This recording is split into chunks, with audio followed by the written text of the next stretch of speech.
사도신경으로 신앙 고백하시겠습니다. 전능하사 천지를 만드신 하나님 아버지를 내가 믿사오며 그 외아들 우리 주 예수 그리스도를 믿사오니 이는 성령으로 잉태하사 동정녀 마리아에게 나시고 본디오 빌라도에게 고난을 받으사 십자가에 못 박혀 죽으시고 장사한 지 사흘 만에 죽은 자 가운데서 다시 살아나시며 하늘에 오르사 전능하신 하나님 우편에 앉아 계시다가 저리로서 산자와 죽은 자를 심판하러 오시리라.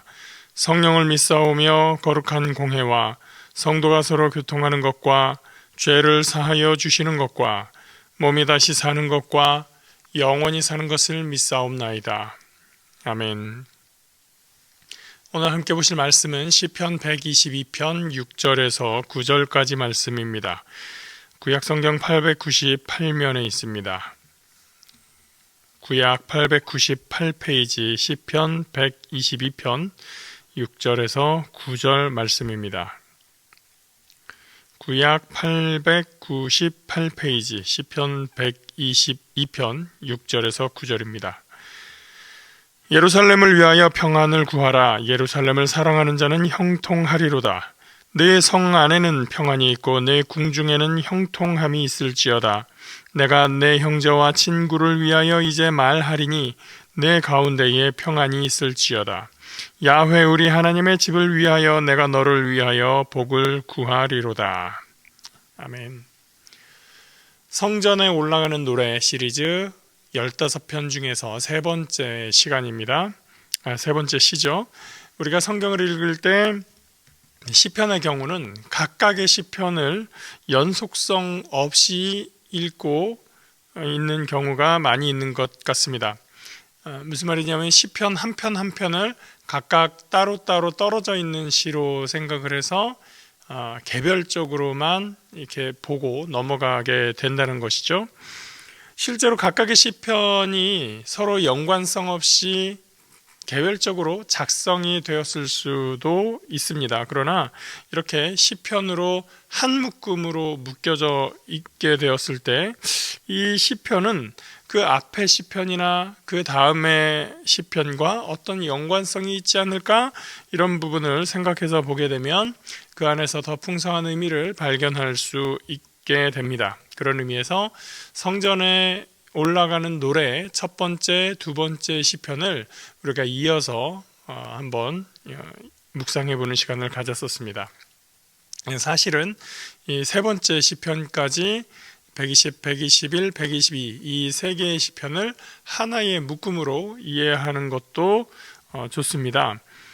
어떤 흐름을 가지고 있는지 우리가 오늘 한번 생각해 보도록 하겠습니다. 122편 의 양식은 시온 시에 해당합니다. 시온은 예루살렘 성읍, 예루살렘 성전이 있는 시온산을 이야기하죠. 그래서 예루살렘은 높은 곳에 있고 그 사람들은 예루살렘에 갈 때 항상 올라가야 됩니다. 1절을 봅니다. 사람이 내게 말하기를 야훼의 집에 올라가자 할 때에 내가 기뻐하였도다. 자, 1절은 지금 어떤 상황입니까? 누군가가 이 사람에게, 시인에게 이야기합니다. 야훼의 집으로 올라가자. 그렇게 얘기를 했던 거죠, 과거에. 야훼의 집으로 올라가자. 야훼의 집은 당연히 하나님의 성전, 예루살렘 성전을 이야기합니다. 시인은 예루살렘에서 멀리 떨어진 어느 곳에서 살고 있는데 그 마을 사람이 절기가 되어서 예루살렘에 올라갈 때가 되어서 자, 이제 우리 야훼의 집으로 예루살렘 성전으로 올라가자 라고 이야기를 한 겁니다. 그 이야기를 듣고 이 시인의 마음이 어땠을까요? 기뻤다라고 이야기를 합니다. 하나님의 성전에 가는 것을 이 시인은 기뻐합니다. 그리고 그 사람들과 함께 시인은 예루살렘을 향해서 길을 떠났을 것입니다. 2절을 볼까요? 예루살렘아 우리 발이 네 성문 안에 섰도다. 1절에서 가자라고 했는데 2절은 벌써 도착했습니다. 굉장히 빠른 일정이었던 것 같아요. 3절부터는 예루살렘을 목격한 시인이 그 예루살렘 성읍에 대해서 묘사하는 내용이 나옵니다. 자, 그렇게 보면 1절과 2절의 간격이 너무 급격하게 축소되어 버립니다. 그래서 이 부분은 사람들이, 학자들이 봤을 때 예루살렘을 출발하자는 말과 그 다음에 도착한 다음부터 이야기를 이어가는 것이 아니라, 출발하자라는 얘기를 듣고 출발한 시인이, 출발한 사람들이 예루살렘을 향하여 가는 도중에 예루살렘에 대해서 노래하며 그 순례의 길을 가고 있는 것이다, 그렇게 설명을 하는 분이 많습니다. 왜냐하면 이스라엘 사람들이 예루살렘 성전의 절기에 맞춰서 처음 가야 하는 때는 12살 때입니다. 그러니까 성인이 되었을 때는 이미 예루살렘 성전에 여러 번 다녀온 경험이 있는 것이고, 예루살렘이 어떤 모양인지 이미 다들 알고 있는 거예요. 근데 그 사람들이 예루살렘 성전으로 가자라고 하면서 가는 길에 내가 보았던 예루살렘 성읍, 성전이 어떠한지를 알고 그것을 회상하면서 상기하면서 기쁨으로 그 예루살렘 성전을 향하여 가며 노래하고 있는 것으로 보이기 때문입니다. 그래서 이 2절부터 5절까지의 예루살렘에 대한 묘사는 이제 막 예루살렘에 도착해서 와 신기해 하면서 그걸 보고 감탄하면서 하는 노래라기보다는 과거의 예루살렘의 경험을 회상하는 내용으로 보는 것이 더 알맞고, 그리고 이 표제에 예루살렘에 올라가는 노래, 예루살렘으로 올라가는 노래라고 하는 표제에도 걸맞는 그러한 해설이 됩니다. 그렇다면 이 시편 122편은 순례자가 예루살렘을 향한 순례의 길을 따라가는 중에 예루살렘을 노래하는 시다라고 할 수가 있고, 120편에서 시작된 순례의 여정이 계속해서 진행되고 있는 과정에서 부르는 노래다라는 것을 이해할 수가 있는 것이죠. 자, 그러면 순례자가 기억하고 있는 예루살렘의 모습은 어떤 모습일까요? 세 가지의 모습으로 나오고 있는데요. 첫 번째 3절입니다. 예루살렘아 너는 잘 짜여진 성읍과 같이 건설되었도다. 잘 짜여졌다라는 것은 이 성읍의 견고함을 의미합니다. 오늘날로 치면 도시계획이 잘 됐다, 잘 구성됐다라는 의미가 될 수도 있습니다. 실제로 예루살렘은 높은 곳 시온 산에 세워져 있었기 때문에 군사적으로도 공략하기에 쉽지 않은 성읍이었습니다. 또 예루살렘은 왕국의 수도였기 때문에 수도가 안전하다라고 하는 것은 왕국의 안전에도 직접적으로 결부가 되어 있었습니다. 그래서 예루살렘이 견고하게 건설되었다라고 하는 것은 백성들에게 안정을 갖게 하는 중요한 요소가 됩니다. 그래서 예루살렘의 첫 번째 모습은 성읍의 견고함에서 오는 안전함이라고 할 수 있는 것이죠. 두 번째 모습은 4절에 나옵니다. 지파들 곧 야훼의 지파들이 야훼의 이름에 감사하려고 이스라엘의 전례대로 그리로 올라가는도다. 자, 야훼의 지파들, 야훼의 지파들은 12지파를 얘기하는 것이죠. 이스라엘 백성들의 구성을 의미합니다. 그런데 이 12지파가 강조되면 어떤 의미를 더 말하고 싶은 것일까요? 12지파의 출발이 바로 이스라엘 백성의 출발이기 때문에, 그러니까 야곱, 나중에 이름을 이스라엘이라고 바꾼 이 야곱의 12아들로부터 시작된 것이 12지파이기 때문에 12지파가 강조된다고 하는 것은 우리가 한 가족이다 라는 의미가 더 부각되는 것입니다. 그래서 이 이스라엘이라고 하는 이 나라가, 그 나라에 있는 백성이 그저 그냥 이 이스라엘 나라 속에 사는 사람들이 아니라 하나의 각각의 지파 속에 소속되어서 하나의 신앙 공동체, 운명 공동체를 이루고 있다라는 것이 강조가 되고 있는 것입니다. 그 지파가 함께 무엇을 합니까? 야훼의 이름을 감사하려고 이스라엘의 전례대로 그리로 올라간다. 그곳에 올라가는 이유는 성전에 가서 예배한다는 것이죠. 이스라엘의 12지파가 하나님께 예배하기 위하여 성전으로 간다 라고 하는 이야기입니다. 그래서 예루살렘의 두 번째 모습은 공동체가 함께 참여하는 예배의 자리인 것입니다. 성전이죠. 세 번째 5절입니다. 거기에 심판의 보좌를 두셨으니 곧 다윗의 집의 보좌로다. 자, 예루살렘에는 성전도 있지만 다윗의 보좌가 있다고 하는데, 보통 우리가 왕의 보좌, 왕좌라고 하면 통치, 다스림, 이 개념으로 생각하기 쉽지만 여기에서 나오는 이 보좌는 뭐라고 묘사되고 있습니까? 심판의 보좌라고 설명이 되고 있습니다. 지금은 현대사회에서는 제가 여러 번 얘기하지만 삼권 분립이 되어 있죠. 입법, 사법, 행정. 그래서 정부가 행정을 하고, 행정을 하기 위한 법을 입법부, 국회에서 만들고, 그 법대로 했는지 안 했는지에 따라서 법적으로 판단하는 곳 사법부가 있게 됩니다. 이 입법, 사법, 행정, 이 3개 권력이 분립되어 있어서 삼권 분립이라고 이야기를 하는데, 그것은 아주 현대의 개념이지 과거에는 그런 개념이 없었단 말이죠. 그래서 입법이라는 게 별로 필요가 없습니다. 그냥 왕의 말이 법이 되기도 하죠. 그런데 이스라엘의 경우에는 법이 어떻게 되어 있습니까? 율법이 있죠.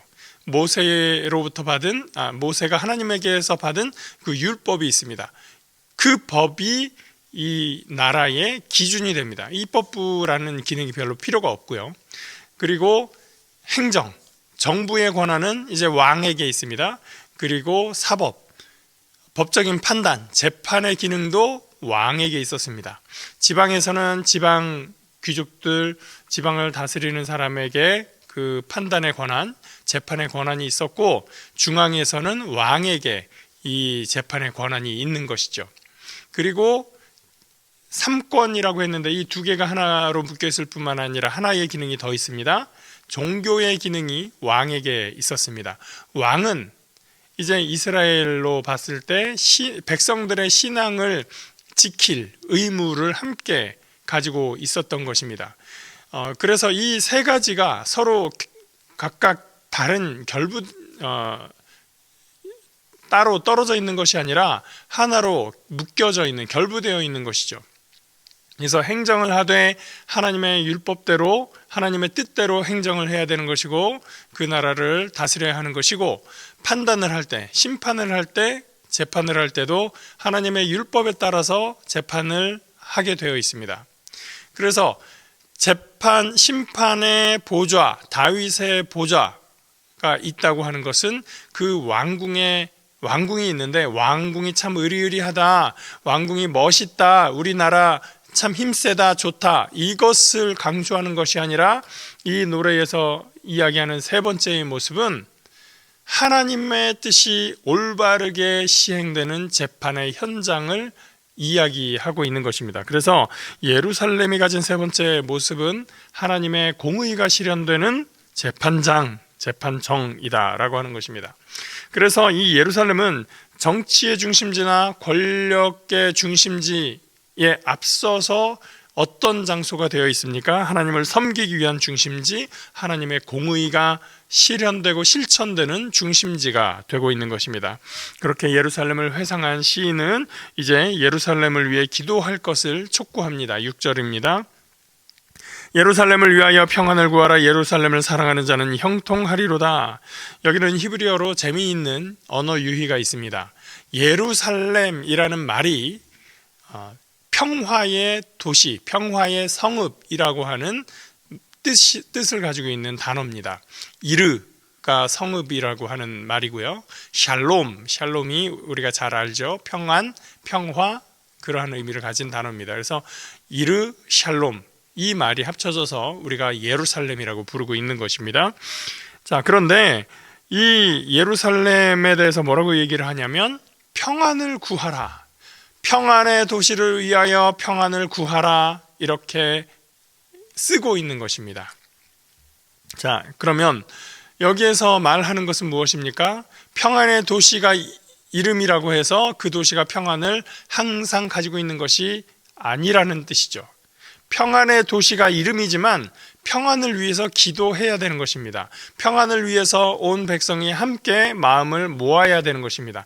이름을 평안의 도시라고 붙여놨으니까 샬롬의 이르, 예루살렘이라고 이름을 붙여놨으니까 거기는 샬롬이 있을 거야 라고 그냥 넘겨짚을 수 없게 되는 것이죠.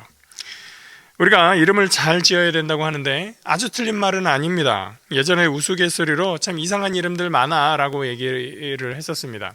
한때 어느 시점부터 우리나라가 이름 개명하는 것에 대해서 과거에는 엄격하게 막 잘 안 고쳐주고 그랬는데 그걸 이제 많이 풀어주기 시작을 했습니다.